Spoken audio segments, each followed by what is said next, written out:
day everyone, I'm Princess Joy Tabora, BSCS 1A.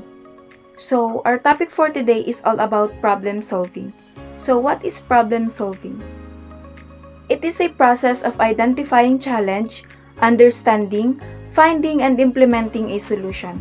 And also, Polya have 4 steps. Who is Polya? George Polya or Polya is a mathematician. It provides a structured approach to solving mathematical problems. This is Polya's 4 step. Number 1 is to understand the problem. Understand what is being asked. We need to truly understand the problem. Read it carefully and make sure you know how exactly the question is asking. Number 2 is to devise a plan. How will you solve the problem? The next step is to think about how to approach it and what strategies can you use to find a solution. The third one is carry out the plan. Implement your solution, perform the necessary calculations, apply the chosen strategy, and carefully execute the plan. And the last one is look back and review. Was the solution correct? Review the entire process. So the next topic is all about number-related problems. I'm Tisha May G. Aranyo from BSCS 1.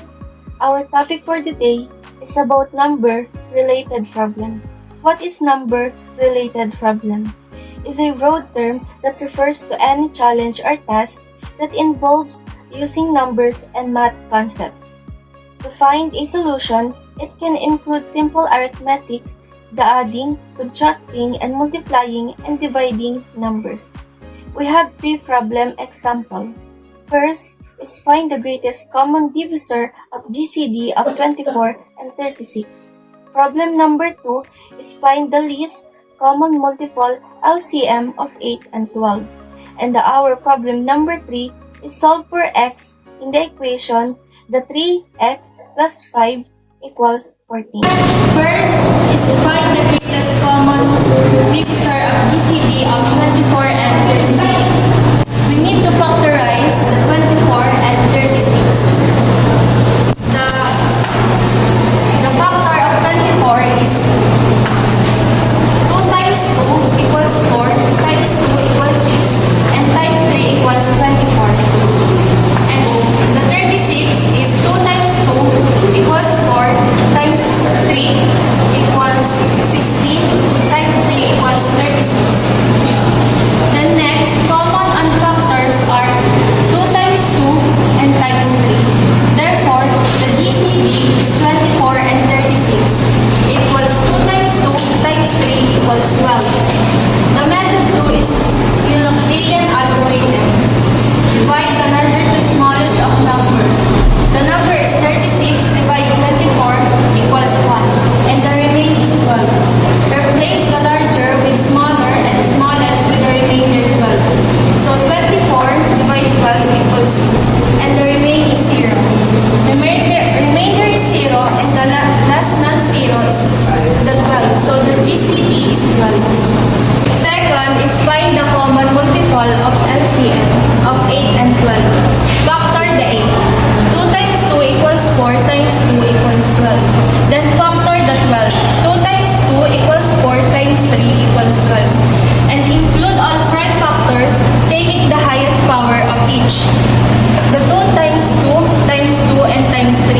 Therefore, the LCM is 8 and 12 equal 2 times 2 times 2 times 3 equals 24. The method using GCD, the GCD is 8 and 12 equivalent to 4.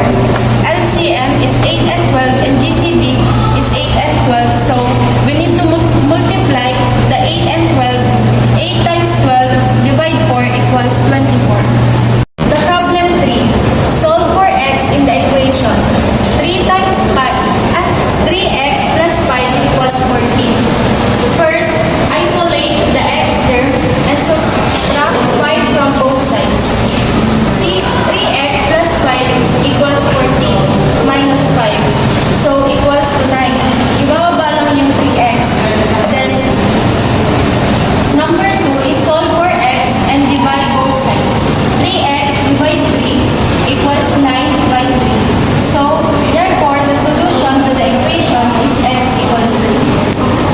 The next topic is all about geometric problem. It is a type of mathematical problem that involves shapes, size, and the properties of figures. It usually focuses on understanding and solving questions related to points, lines, angles, surfaces, and solids. And this is the true example of geometric problems. The problem number 1 is find the area of a rectangle with a length of 15 cm and a width of 9 cm. Our formula is area is equals to length times width. Length is equals to 15 cm and width is equals to 9 cm. It will become area is equals to 15 times 9. 15 times 9 is equals to 135. So the area of a rectangle is 135 cm.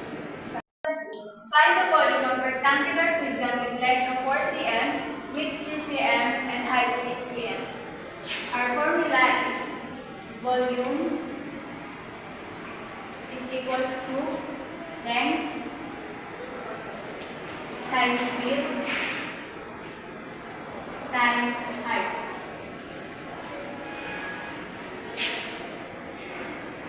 Length is equals to 4 cm,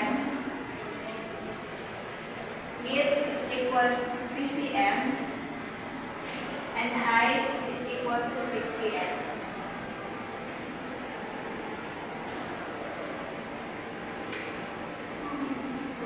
So it will become volume is equals to 4 cm times 3 cm times 6.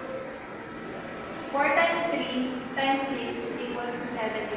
So the volume of rectangular prism is equals to 72 cm. Find the perimeter of a square with each side measuring 5 cm. Our formula is perimeter is equals to 4 times of side length, and it will become perimeter is equals to 4 times 5 is equals to 20. So the perimeter of a square with each side measuring 5 cm is equals to 20 cm. The next one is age problem. It is a type of word problem in mathematics where you ask to find the ages of the people at different times. This is the true example of age problems. The sum of the age of Alice and Bob is 40 years. Alice is 6 years older than Bob. How old are Alice and Bob? So, let Bob age is equals to x, and Alice age is equals to x plus 6, since Alice is 6 years older than Bob. X times x plus 6 is equals to 40. X plus x plus 6 is equals to 40 kasi tinanggal natin yung parenthesis. So x plus x is equals to 2x, capital 6 is equals to 40. Ita-transpose natin yung 6, then magiging 2x is equals to 40. Since tinranspose natin yung 6, mag-iiba siya ng sign, magiging negative 6. 2x is equals 40 minus 6 is equals to 34. Para mawala yung 2 dito sa 2x na to, is divide natin siya dito. So x is equals to 70. Bob age is 17 and Alice age is 17 plus 6 is equals to 23. So that Bob age is equals to 17 and Alice age is 23. The difference between the ages of two siblings is 12 years. The older sibling is 3 times old as the younger one. How old are the siblings? That younger age will be x, and the older age will be 3x, and their difference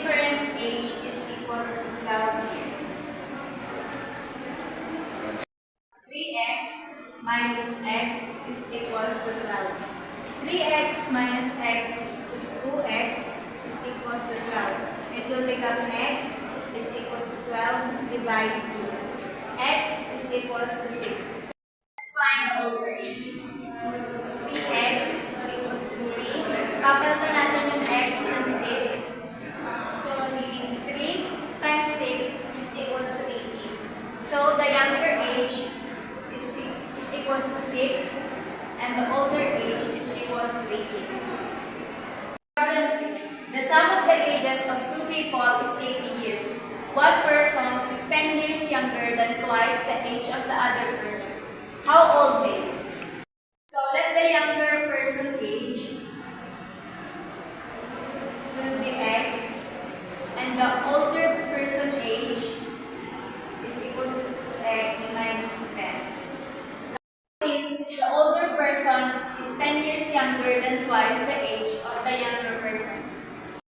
X plus 2x minus 10 is equals to 8. It will become x plus 2x minus 10 is equals to 18. Then combine like terms.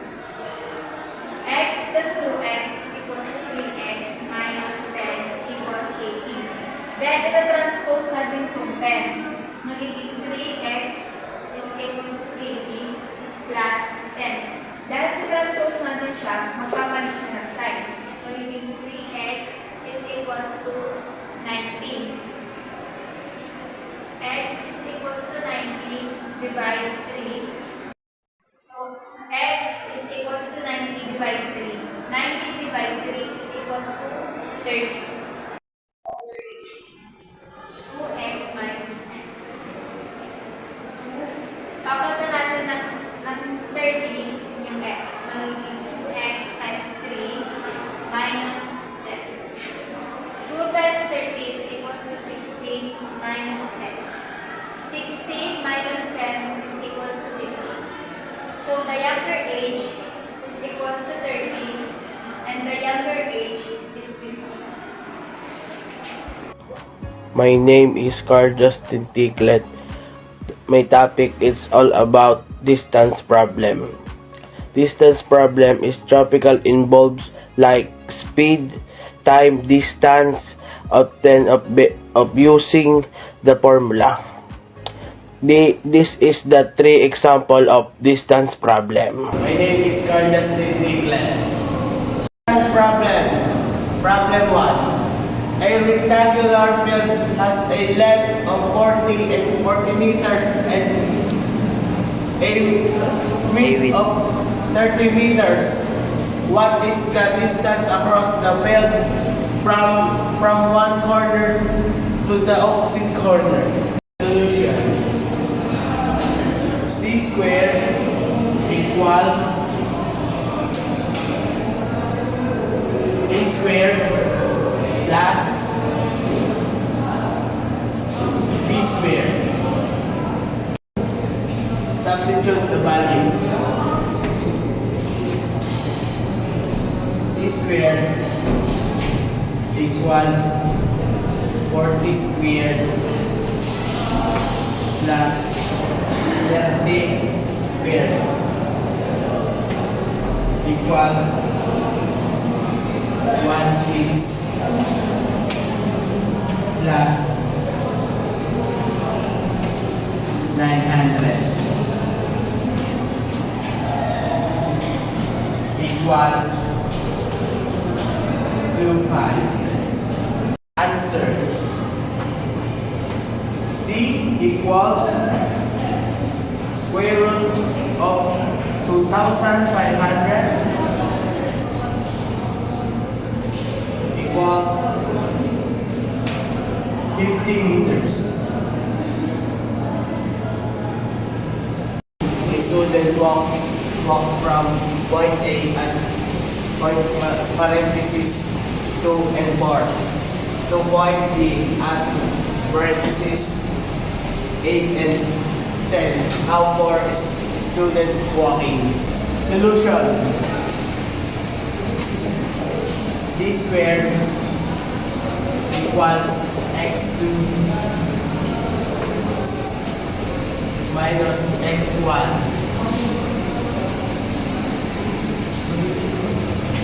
x1 squared plus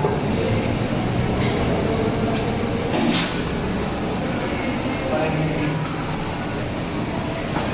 minus y1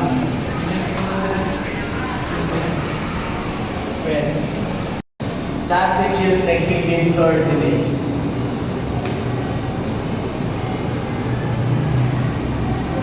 D squared equals 8 equals 2 squared plus 10 squared minus 4 squared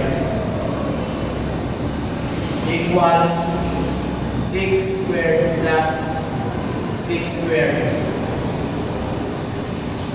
equals 36 plus 36 squared plus 36 squared equals 72. So the distance squared is 72. To express the distance in decimal form without using radicals, we can approximate answer. The distance point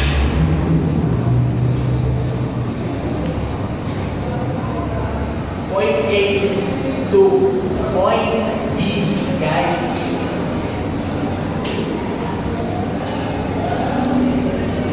Is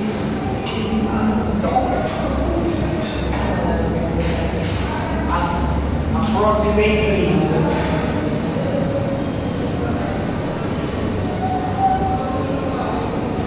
8.49 units. Problem 3. A car travels 240 miles and 4 hours. What is the average speed of the car? Formula. Average speed equals total distance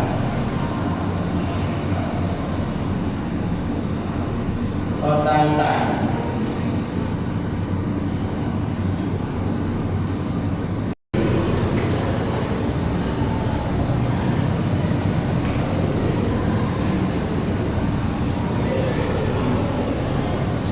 speed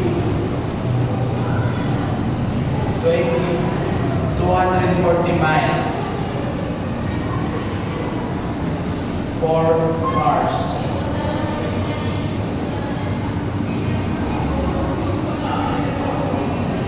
Divide nyo ang 240 miles divide 4 hours equals 60 miles per hours. I am Elias Walter Saisi Amada, and our topic is investment problem. An investment problem refers to a mathematical scenario or case study requiring calculation, analysis, or optimization of investment decision. There are three types of investment problem. We have compound interest, simple interest, and return of investment. Thank you. Ang problem 1 po natin ay simple interest. Ito po ang ating example. Sarah invests 500 at 4% annual interest for 2 years. How much interest will she earn? Ang pong formula ay interest equal principal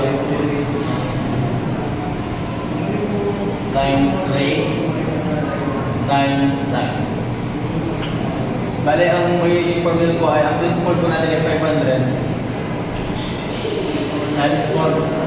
Bali magiging 0.04 dahil po tayo 4%. At ang time po natin ay bali ang magiging sagot po ay 500 times 0.04 plus 20 times 2 equals 41. Problem 2 po natin ay compound interest. Mark invest 1,000 at 5% annual interest. Compound annually for 3 years. What's the total amount? Yung formula ay mahahati sa tatlo. Year 1. Una po natin gagawin ay 5 plus 1 dahil ang 3 years po ay natin sa tatlo. Ang 5% po ay magiging 0.05 plus 1 equals 0.05. Then, ang gagawin po natin ay 1,000 times 1.05 equals 0. Ang sunod po natin gagawin sa year 2 ay copy lang po ang naging sunod sa year 1. Then multiply po ulit sa 1.05.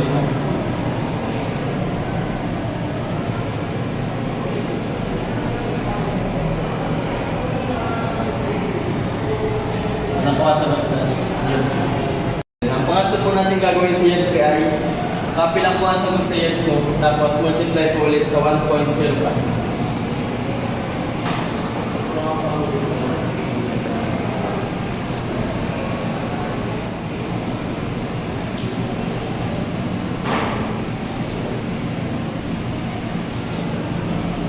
Yan po. Ito po ang ating problem 3, return on investment. Ito po ang ating problem. Emily invests 2,000 and earns 600 annually. What's her annual or ROI, return on investment? Ito po ang ating gagawin. Annual earnings divide investment. Ang ating pong annual earnings ay 600 divide investment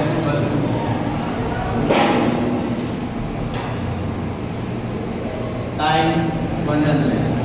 Kaya po siya times 100 dahil nakukunin po natin sa kanya ay percentage. 600 divided 2,000 equals 0.3 times 100 equals 30%.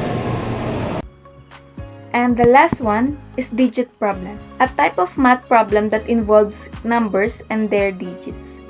This problem usually involves things like figuring out the sum, differences, or relationship between the digits of a number.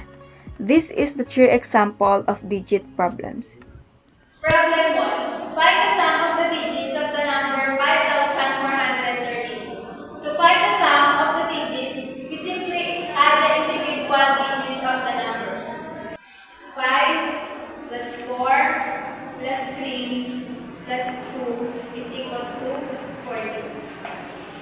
Problem 2. What is the largest 3-digit number whose digits add up to 15? Para makuha natin ang largest number, kailangan natin maghanap ng tatlong digit na kapag pinag-add ay 15 ang nakalabasan. 9 plus 5 plus 1 is equals to 15. So, ang largest 3-digit number natin is 9, 5, 1. Problem 3. Is the number 144 divisible by the sum of its digit? Para malaman natin, ipag-add muna natin itong 144 by individual. 1 plus 4 plus 4 is equals to 9. So kaya, i-check natin kung ang 144 is divisible by 9. 144 divide 9 is equals to 16. Since ang 144 is divisible by 9, so the answer is yes. So thank you all for watching and listening to our video presentation. Hope you like it.